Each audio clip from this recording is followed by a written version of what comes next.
Joining me now on set, Aaron Kleinman. He is the Director of Research for Future Now. Aaron, welcome to the program. Thanks for having me, Sam. Aaron, what is Future Now? So Future Now and its associated PAC, Future Now Fund, we are the people that are trying to spread the gospel that the most powerful politicians that nobody talks about are state legislators. Basically, under the Constitution, we have devolved so much power to the states, and we really saw that power devolve, not really since the 70s for Democrats, but in particular during the Obama era. And so a lot of people woke up on election night, or after election night in 2016, and they saw Republicans didn't just have the presidency, they had control of everything else. And, hey, getting rid of Trump in 2020, that's really important that we have, it's something we have to do. But it's going to be a colossal effort, and it's going to be very tough for, just small groups of individuals to really impact that. But where small groups of individuals can have a massive impact, be it with, just time or money, is in state legislative races. And so we have focused on flipping chambers in a number of different states. So in 2019, we were able to flip the Virginia House. All right. Well, let me. Yeah. I want to dig more in that, and just to pull your microphone a little bit closer to you. Sure. You can just. There you go. Exactly. And I should say that, and I've told this story probably half a dozen times over the past couple of years, and I finally put two and two together. Within days after the 2016 election, I don't know, maybe it was a month or 2 months, I can't remember. We were all in kind of a fugue state. It's true, and time dilation, according to Mike Cernovich. And a buddy of mine said, let's go to this meeting with this state senator from New York.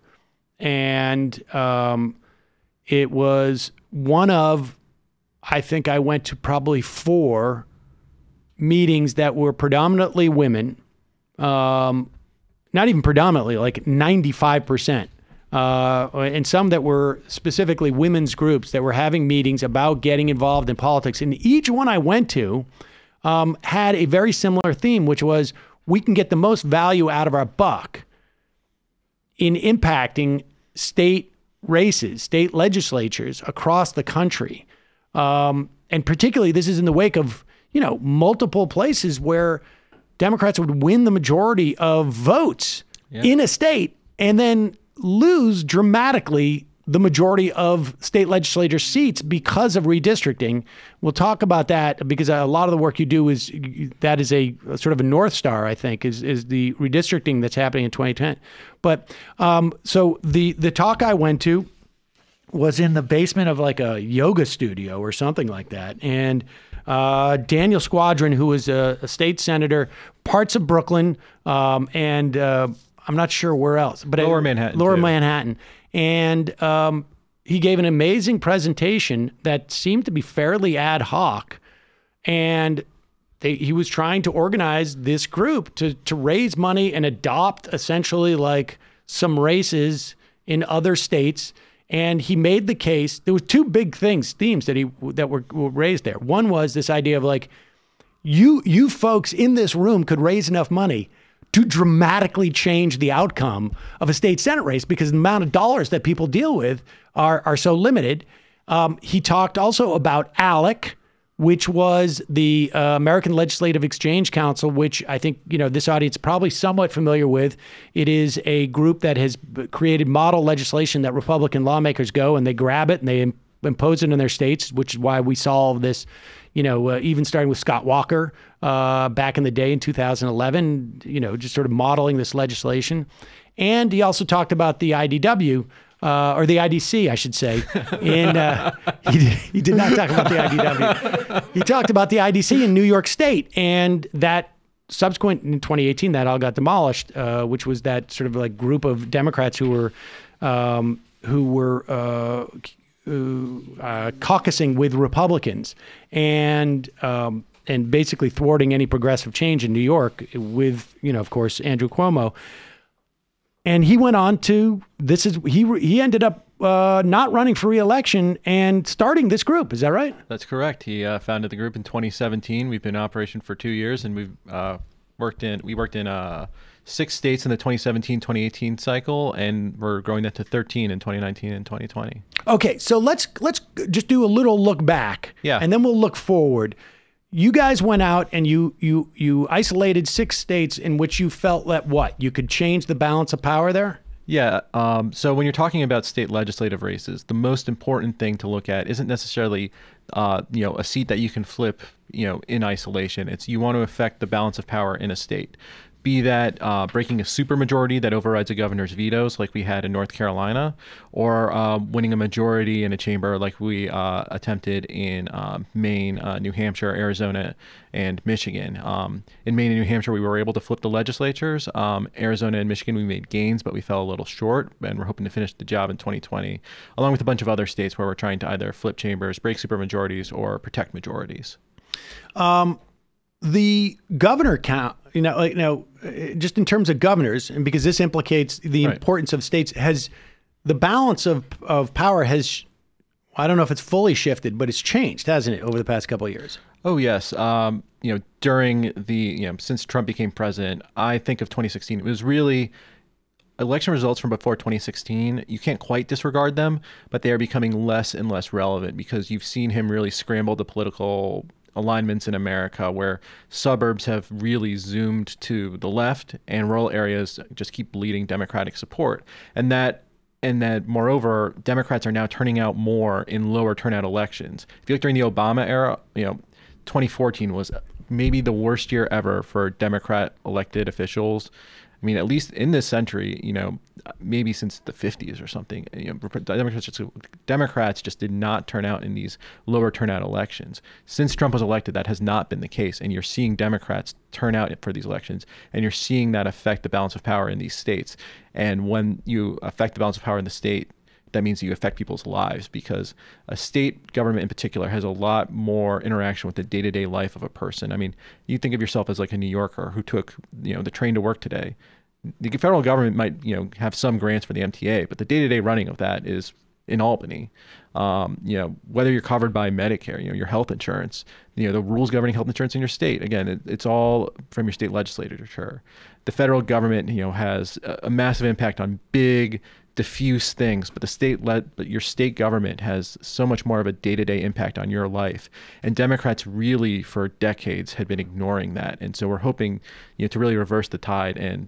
And as Daniel had said, the people in that room, they ended up having an impact. I'm sure that the people in that room ended up flipping, Maine or New Hampshire or Virginia.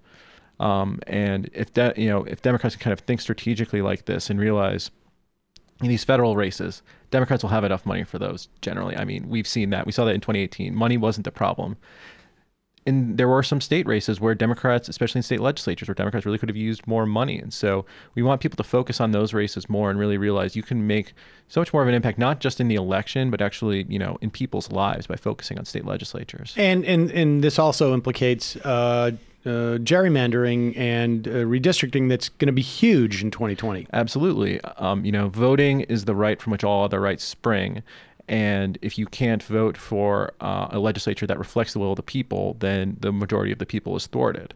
So 2020 is going to be the big election for governing who's going to be in charge of maps in a lot of states. And so, for example, North Carolina, we're going back to the North Carolina House there, because in North Carolina, the governor does not have a veto. It all comes down to the legislature there.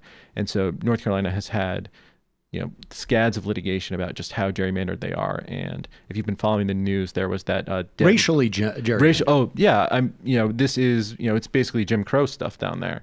And I've been following the news. I mean, just the lengths that which Republicans went to thwart the will of the majority there are it's almost mind-boggling. We're still trying to catch up to how badly they gerrymandered the state. Wisconsin is another state where, again, Democrats keep winning a majority of state legislative votes, but it's so horribly gerrymandered that they barely get above 40% of the seats in the legislature. Right. It's they won 53% in the last election. I think it was 52 or 53, and Republicans had 64% of the seats.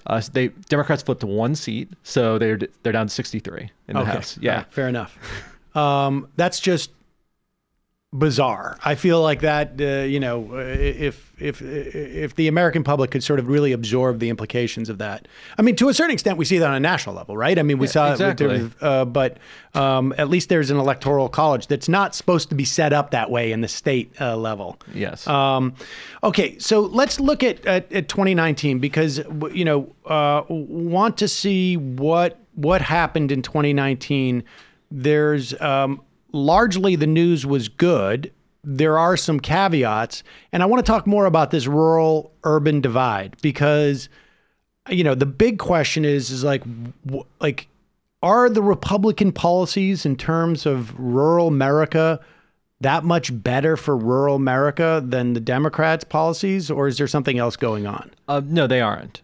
It's really what's happening is there's an increasing fusion of your political and cultural identity, and the Republican, political and cultural identity is focused more on rural areas where, it's not just living far apart from someone doesn't necessarily make you a conservative. It's the demographics of rural areas that really kind of help turbocharge that. They're less diverse than suburbs and cities. They're a lot older than suburbs and cities. The kind of separate nature of the people and kind of the idea that you have to be more self-sufficient, less of a communitarian, ethic there, I guess. I think that does play a smaller role, but they're wider, more church-going, older, and so because those are demographics shifting toward Republicans, Democrats keep losing ground in rural areas. Now, that's not to say Democrats can't stem that tide. One really interesting thing we saw in 2018 was actually, while rural areas are older than average, there are still plenty of young voters in there. And the young voters in rural areas actually were a bright spot in 2018. They really bounced back toward Democrats. And, Democrats don't have to win rural areas to win the presidency.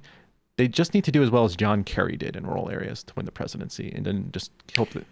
Okay, so one thing that I think people need to understand, and I still, sometimes I have trouble wrapping my head around this, is that there is, we keep hearing stories of Donald Trump finding more votes out there. Mm-hmm. And these are not people who were like, I used to be a Democrat, but now I'm voting for Trump. Or is it just there are more people, there's just I'm the type of person who would vote for Trump.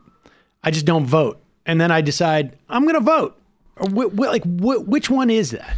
It's a mixture of those. I think you have a lot of people in rural areas that, if you look at the 2016 election results, I know, like we said earlier, we were kind of in a fugue state after that. I remember when election night was starting and looking at those first rural counties coming in, and I thought, wow, there's no way Trump can keep this up everywhere. But he was winning by 70%, and instead of 60, he's winning 70% in rural areas like Pennsylvania and Michigan, where Obama where Mitt Romney only got 60%. And it was a mixture of Democratic turnout in those areas collapsed. Like the Clinton campaign, there were issues just turning out voters outside major metros, and the turnout in those areas just totally collapsed. But I think there is this element of the Trump campaign.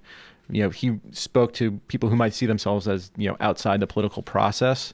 There are a lot of non-voters that it turns out he was able to turn out in these races. I think if you're living in a rural area and a non-voter, think about the news sources you have, AM radio, right. Your local newspaper has been hollowed out, and you get your news from a Facebook group. Think you tend to be older and whiter and church going. People don't know too, I should say, that when you compare the clearance numbers of an MSNBC, now I think particularly over the past 3 or 4 years, they've been increasingly populated by Republicans. MSNBC, that's a publicly, people know that. I think there's been stories to that effect. Andy Lack wants to take the network more, sort of old style Republican, as it were, whatever. But the point being, just as a counterpoint to Fox has clearance, in other words, carriage on cable networks throughout the middle of the country.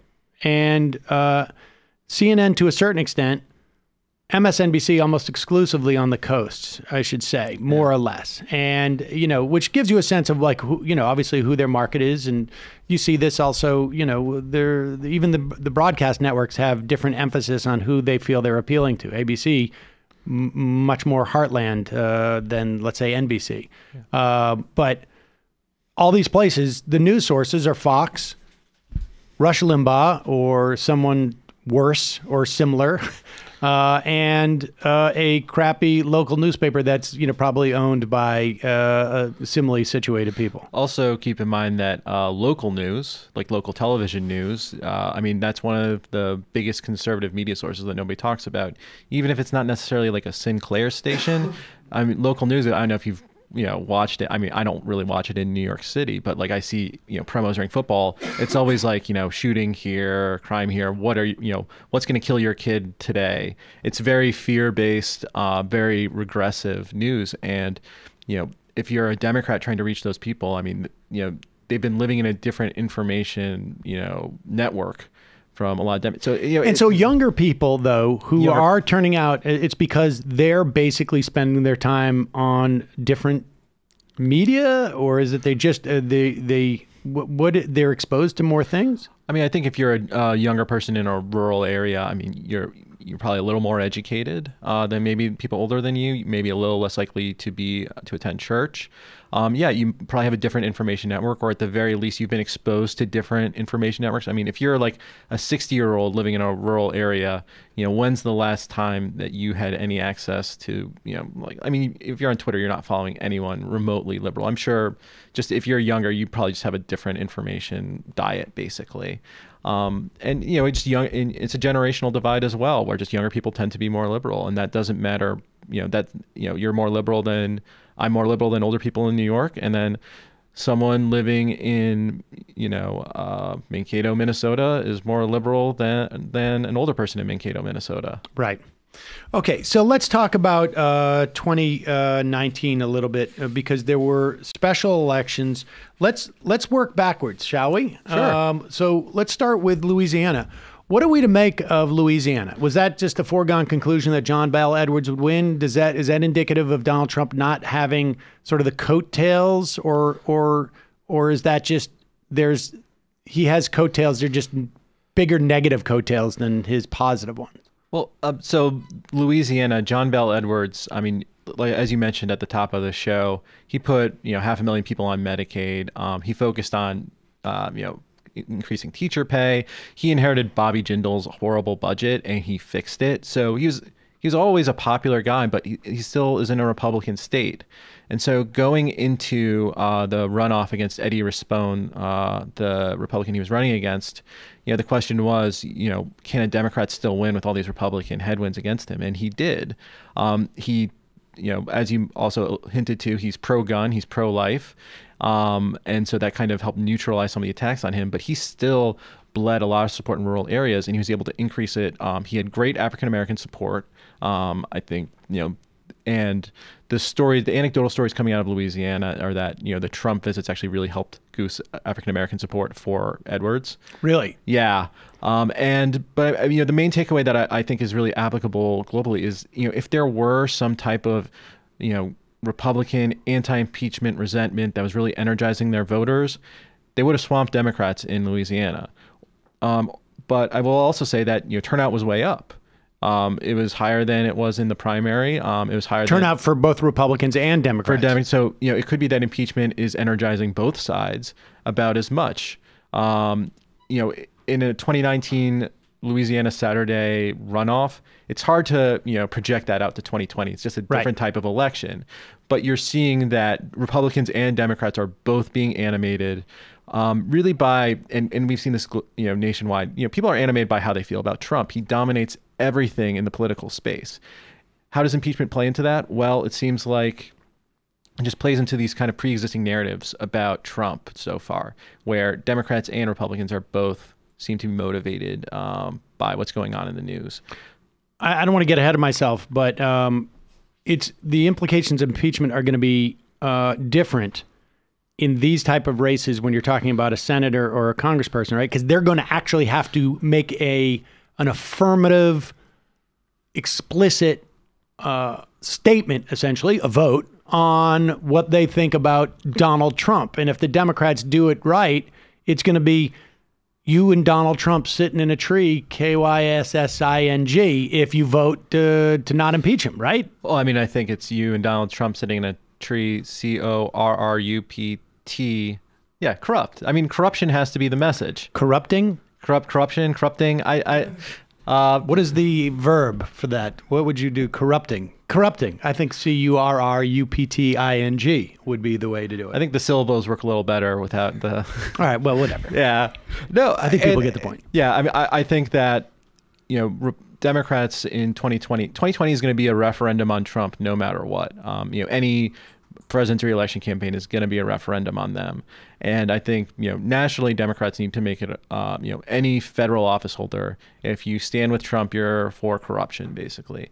And if a Republican dares vote against Trump, I mean, they risk the wrath of their base. Right. And so, an impeachment, was always going to be that play where ultimately you're just forcing Republicans to take a stand. Because even in 2018, you had Republicans nationwide being like, well, I don't agree with everything he tweets, and he's been good for the economy. So, and you can still vote for me. I'm one of the normal ones. But if you are on record voting for this guy, it makes it much harder. It makes it much harder.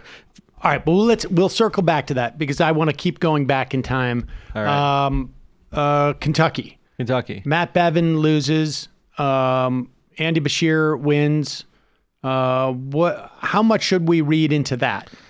I really am hesitant to read too much into that in terms of implications for 2019, other than, again, if Trump really were energizing Republicans nationwide, he would have been able to get Matt Bevin over the hump there.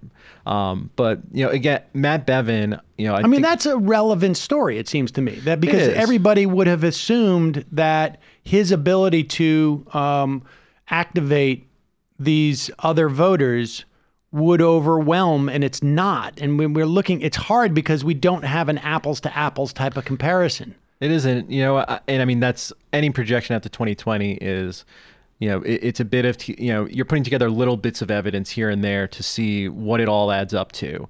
And so no one, you can't overdetermine any one election result, be it the Kentucky governor's race or the Mississippi governor's race, for example, or, state legislative races in New Jersey or Virginia, that on their own, those don't tell you much. But when you take everything we've learned to date together, it tells a story. And I think the story we've seen from 2019, and that includes Kentucky, is that there is no kind of counter-revolutionary force out there that's ready to kind of flood the polls to vote Republican. But that said, it's not as if Andy Beshear rode a blue wave, so to speak, into office. He really ran on, I don't think people really appreciate just how unpopular and with good reason Matt Bevin was. He, really alienated a lot of people on purpose. He went after the school, he went after teachers directly a lot in the state. And, the thing about going after teachers, specifically like targeting them is, there are teachers everywhere, and parents tend to like their kids' teachers, and parents tend to vote. And so, again, when you're talking about, just keeping down Republican margins in rural areas, one way to do that is to have your teachers pissed at a Republican. And, listen, they're not going to win over all the parents, but they'll win over some parents. And that's the difference between winning and losing. I talked to my comrades in Kentucky, too, who said a big issue was the bridge tax. Yes. There was a bridge going to the suburbs of northern Kentucky where there are a lot of people who might have voted Republican, but they were pissed at Bevin because they didn't want to pay the tax. Yeah. You remember the Covington Catholic kid?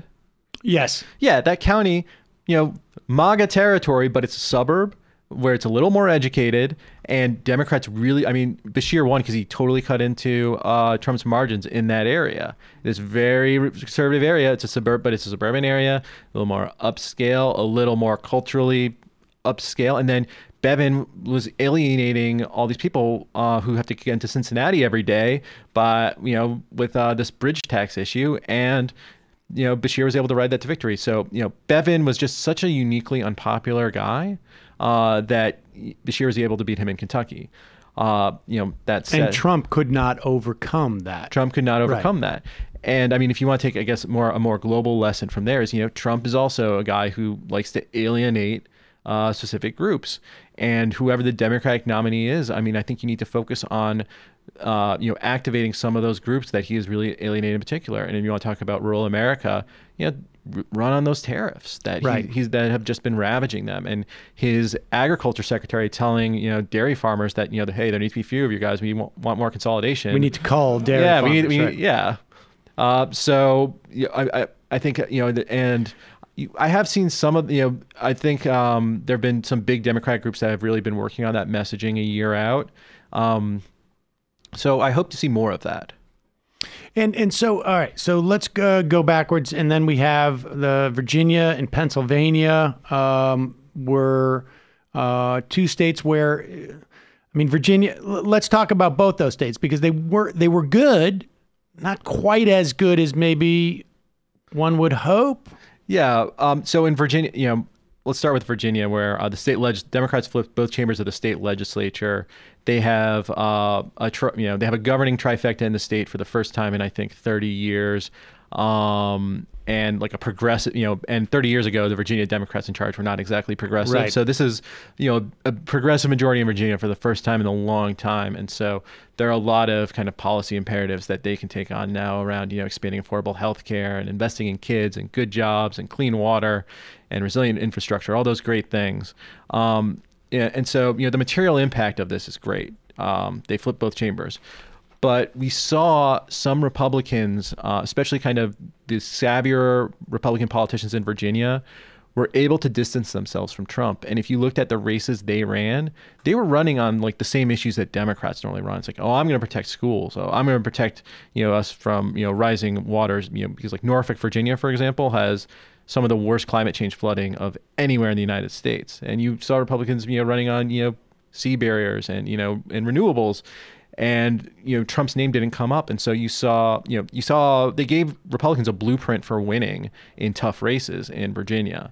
And it is run the hell away from Trump in suburban areas. Now in 2020, especially again, if you force Republicans to vote on impeachment, exactly, you can't really do that. Right. Exactly. I mean, that I think is, I mean, they seem to me to be running as the old school Republicans who are like, we all agree on the problems. We just happen to think that business can take care of the solution more, right? Which is basically what we're just going to pretend like we care about these, the same problems and we have just different solutions, which we now refer to those people as like, what is it? Isn't there like a solutions caucus now or something? The problem solver caucus, like third way, type of, and so let's move to Pennsylvania because, you said you saw those rural districts in Pennsylvania coming back with sort of astonishing numbers in 2016. In terms of like the how he was running up the score in those deficits. And we have one of our regular listeners who now has a show on Twitch. I can't remember what Mike's from PA's. What is it called? Oh. I can't remember. He's going to kill me. But he called in the day after and he said he's what is it? Central Committee on Twitch. Folks, check it out. He called in the day after the election and said, he was works in Democratic politics. He said we were doing get out the vote. The Clinton campaign, because they weren't doing a big field program beforehand, they were just using algorithms. On the day before the election, we could get out the vote effort. 25% of the houses that they're knocking on were Trump voters, because their numbers were all their lists were all screwed up because they were knocking on doors that the algorithm said should have been Clinton voters. And it just turns out that like 1/4 of the people you're telling to go to the polls are your opponent's voters. So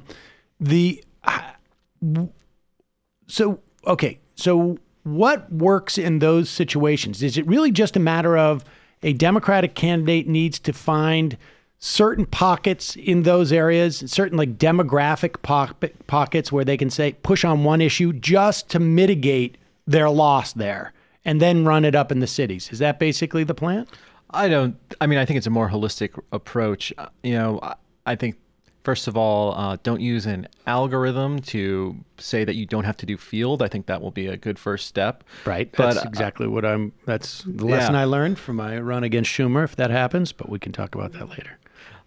So if you're going out to these rural communities, I think again, it's like you want to frame progressive issues in a way that, speaks to them. I mean, you want to meet people where they are. And so for example, talking about healthcare, for example, I think it's great that, wide swaths of our base thinks that healthcare is a human right, and that really activates our base. But when you go out to these places, healthcare is a human right. It's not a compelling message.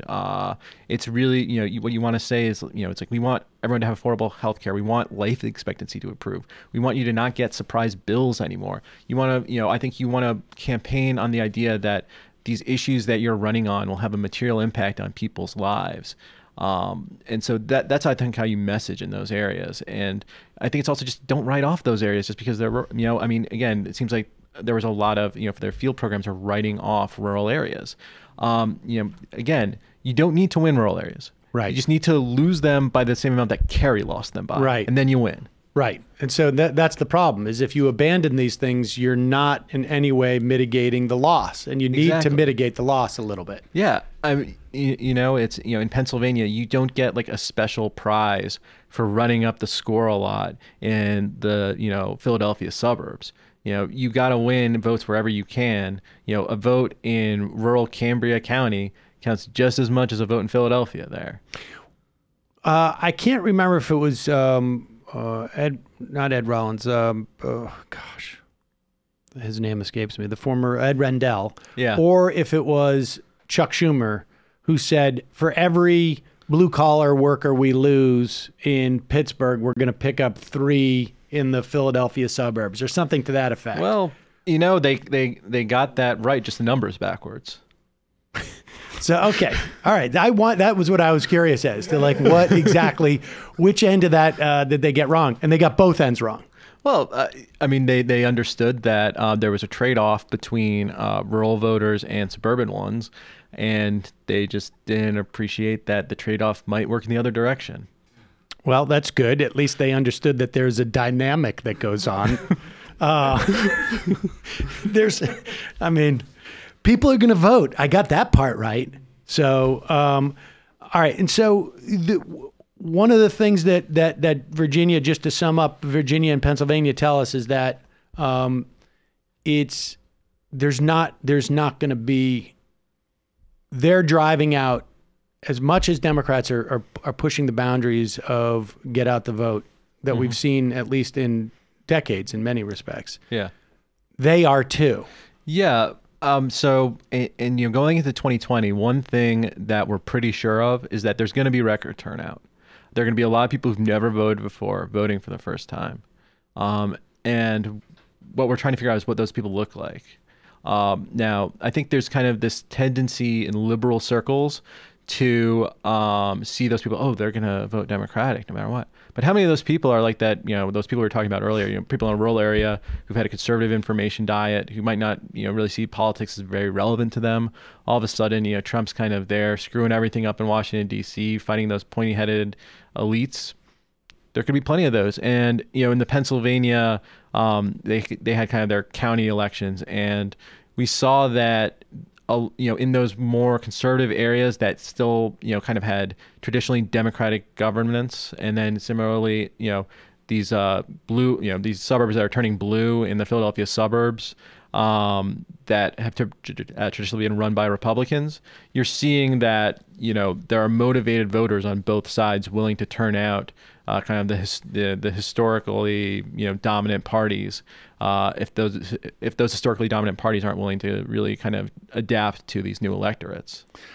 So when you look across the states, and maybe, I don't know, maybe this is proprietary information you don't want to tell because you don't want the Republicans to know this, but what I imagine they have, they can do the same analysis on some level. Yeah. What states are the ones that are not necessarily the low-hanging fruit, but the lowest hanging fruit for Democrats to flip in terms of like state legislatures or, get control of the states or whatever the metric you use there is? Yeah. So heading into 2020, Pennsylvania and Michigan are two states that we're really interested in, and there are Democrats in both states are just a few seats shy of. In Pennsylvania, House and Senate are both up, and so we could get majorities in both. Michigan, the Senate isn't up in presidential years, but we could flip the House. In Kansas, actually, people don't think of Kansas as a particularly fruitful area, but Kansas has a lot of well-educated voters who traditionally vote Republican. They also have a Democratic governor who faces bare supermajorities in both chambers. And so a small investment in the Kansas legislature will make it so that Republicans can't override her vetoes. In Iowa, we're just 3 seats shy of a majority in the House, and you have a lot of areas in Iowa, in the Iowa House, that went from Obama to Trump, and it's winning those voters back. And how do you do that? Those are some of the states that we're really most interested in, probably some of the lowest hanging fruit. And then also, we barely, it was close in 2018 when we won majorities in Maine and New Hampshire. And, Maine, they've passed really a lot of progressive legislation there around, prescription drug prices and red flag laws and renewables. And so, but Republicans are going to be gunning for flipping back the state Senate there, and we want to make sure that we can keep it. In New Hampshire, if a few hundred votes flip in the state Senate there, Democrats don't take that chamber, and then they could also, and they still have a Republican governor there, but you could actually, the Republican governorship is up every 2 years in New Hampshire, and so you could actually get a trifecta in New Hampshire. So that's just some of the lower hanging fruit there. Also, North Carolina, now that they have new maps. We're working with the North Carolina House, which did not vote for, the Republican. We're not working with the Senate. We don't really know what they did with the maps there. But right. But in North Carolina, especially if you care about redistricting, the governor does not have a say in redistricting in North Carolina. So you really want to flip the North Carolina House. And they're just 5 seats shy, and they got a new map that made a lot more Republicans endangered. And so that's another exciting opportunity as well. Okay, I got 2 more questions. One, give me you said in Iowa there's a lot of Obama to Trump voters. Yes. Like, what do you have a sense of, like, what was that dynamic there? I have the sense that antipathy to Clinton, I think, was a big deal there. Uniquely, antipathy uniquely towards Clinton. I think some of that carried through to other Democrats. I mean, Iowa really. I'm sure, because I look at the district level at all these things, and I'm shocked at just, how big the spreads are between some races. There are people who really split tickets in Iowa, and I'm fascinated by the state, and I really am trying to learn more about, what this dynamic is. I think, we've seen stories where people there kind of, I think they were just kind of wanted something new a little bit in 2016, and Clinton didn't represent that. And I think Obama to Trump voters nationwide, they've done a lot of stories on those vote switching. I think, anti-immigration views were a big driver of that. I'd be interested to see if that really carries to Iowa as well. I think I think the anti-immigration thing really was more in, I think, like New York, for example, when we saw like Staten Island, very red, and I think that was a big part of that there, and like Suffolk County. I'm not quite sure how much that, I'd be fascinated to really dig deeper into the Iowa specific Obama Trump voters. But, you were able to see in 2018, Democrats win back a lot of those. And I think a lot of it's just people wanting something new, but also there is the dynamic where you have the rural urban divergence. And in Iowa, a lot of the ground we gained back in 2018 was in Des Moines, was in Dubuque, was in Cedar Rapids. They're these smaller cities, but they're cities nonetheless more educated than average. So didn't recapture those Obama to Trump voters, but overcame them by driving up numbers in areas that were more sympathetic to Democrats. Well, so if you want to talk about proprietary, we actually we've come up with a measure, we call it the Coaming Coefficient. We're still working out some, but we try to use the demographics of a state legislative seat to predict how much Democrats will over or underperform the Clinton baseline. And the 3 things it really takes into account are the white population, because she did poorly among white voters relative to other Democrats. The poverty rate, actually, because areas with higher poverty, she tended to do poorly relative to other Democrats. And then people who have some college education, and if you look at Iowa and like the Coaming coefficients there, you see a lot of areas that she lost in like the eastern part of the state along the Mississippi River, where Democrats had been able to hang on to their seats with somewhat ease. And it's just for whatever reason, those kind of people, there are a lot of people there who just didn't like Clinton but will still vote for Democrats, and there are a lot of those in kind of the eastern part of Iowa. And so hopefully a lot of them kind of went back in 2018, and we're hoping that, in 2020 we can carry that forward. In addition to flipping, again, kind of erstwhile Republican voters in like the Des Moines suburbs and Cedar Rapids, Dubuque, et cetera. Comey as in Jim Comey? Okay, you're having fun with it. Okay. We're having fun with the name of it. You guys, you math nerds, you got to come up with stuff like that. I guess you get the alliteration with Coaming Coefficient too. No, I got it. I get it. All right. So lastly, right before the show, we were talking about Maine, and we, the sort of the story of impeachment in my mind has always been about that dynamic, particularly in the Senate, although, to some extent in the House as well, although I don't think there's going to be as many opportunities for it. A lot of the House has sorted itself out. There's not a lot of people running for the Republicans who are holding on to their seat, who are like, I'm a Republican, but I keep some distance from Trump. That doesn't happen in the House anymore. Those people have more or less, that animal is gone. One thing to keep in mind when talking about the U.S. House is just, it really is like a bad job. Like, you have to live in two places, and you have to spend like every waking minute raising money. And so if you're a Republican who really just kind of got into this to crush the poor, but don't really like want to engage in these kind of Trumpian culture wars, you tap out. You already retired. Yeah, right. You already retired. Why bother? Become a lobbyist. Right. It'll be so much easier. And there, I mean, I don't know. You would know this probably better than I would, but there can't be more than, if there are any, I mean, I think there's some, but not many seats where like Hillary Clinton won the district and the Republican won the Republican congressperson won. Oh, no, exactly. There are 3 left. 3. There are 3 in the entire country. And one of them's retiring. Okay. So, I mean, so that's not in play. But there's a half a dozen of those, it seems to me, in the Senate, right? People who want to sort of be Republican, but want to keep Donald Trump at arm's length to some degree. Well, I mean, in the Senate, you have to keep in mind that up in 2020, there are only 2 Republicans in seats in states that voted for Clinton. There are other Republicans in states that could vote for the 2020 nominee, like Arizona. There are 2 in Georgia now, Iowa, North Carolina. Those are all going to be targets to varying degrees. Colorado, obviously. Yeah, Colorado and Maine are the 2. Right, okay. And then, of course, you have to keep in mind that we have to defend Doug Jones in Alabama. Right. Okay. So with that said, the idea is that Democrats want to not just make this a referendum on Trump, but to marry those senators in those states to Donald Trump. Yeah. Because what we saw in 2018 and really since Trump was elected, Republicans in more marginal seats, it's I don't agree with everything he tweets, and right. I don't think all this stuff, but he's good for the economy, and so I'm going to keep supporting him on some things.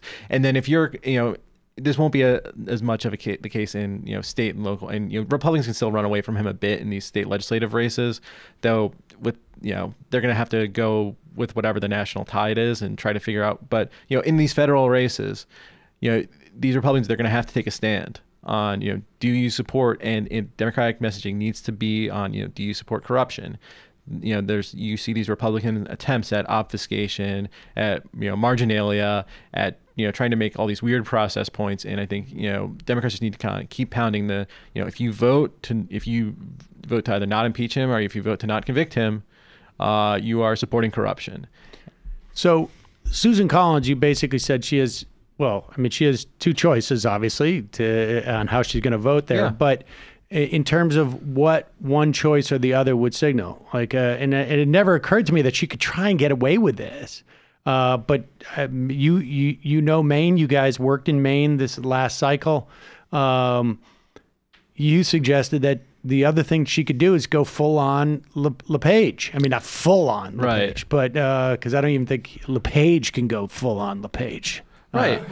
I mean, I think what I want to disabuse people of is the idea that Maine is a blue state. It voted for Clinton by, I think, about 3 points. It splits its electoral votes, and its more rural congressional seat voted for Trump by more than 10 points. I think Collins would be fine, just, or for her personally, I think she would be okay, saying, hey, I support Donald Trump in these things. I think that impeachment's a witch hunt, sham, whatever, and she'll basically try to really crank up Republican turnout and hope, and keep in mind in Maine, you have a lot of rural blue-collar Democrats there that she can try to flip. The idea being that she goes, if I'm in for a penny, I'm in for a pound. If I'm going to vote for him, I might as well milk as much out of that vote as I can and not worry about trying to cut, and basically cut my losses and milk as much as I can out of that vote, as opposed to trying to sort of like thread the needle. Yeah. And she's got to make that decision fairly early, it seems to me. Like after she makes that vote, she's got to basically then become basically do what we just saw. What was her face in the intelligence hearings? Yeah. What was Stefanik or what? Yeah, Stefanik. Yeah. And by the way, I mean, her district in the basically Adirondacks and north of New York, not that dissimilar from Maine. That district, or especially the rural portions of Maine. I mean, that district, like that one in rural Maine, is voted for Obama twice and then went to Trump. And, you have that rural urban divergence. And there's still, Portland is a growing area. It's a very liberal area, but there's a lot of rural area in Maine too. And if Susan Collins, she could be like, listen, I know that I can get something like 47% of the vote, no matter what, is going to vote for me. And then I just try to get that other 3-4% at the margins. That's a strategic choice that she can make. Maine's a purple state. It's not a blue state. And so she's not just an automatic out. And, we have to keep the state, and again, like this, that further down the ballot, the state Senate there, we flipped that and we've been able to pass all this great progressive legislation. But Susan Collins and Donald Trump are going to try to, create kind of a red wave in Maine that might undo all that. And so Maine is going to be a critical 2020 state. I wonder if wasn't it Dianne Feinstein came out and said she didn't want to see Susan Collins go from the Senate? Was it, she said that? I wonder if she will go and, she will join Susan Collins if she moves in that direction. Yeah, it was Dianne Feinstein.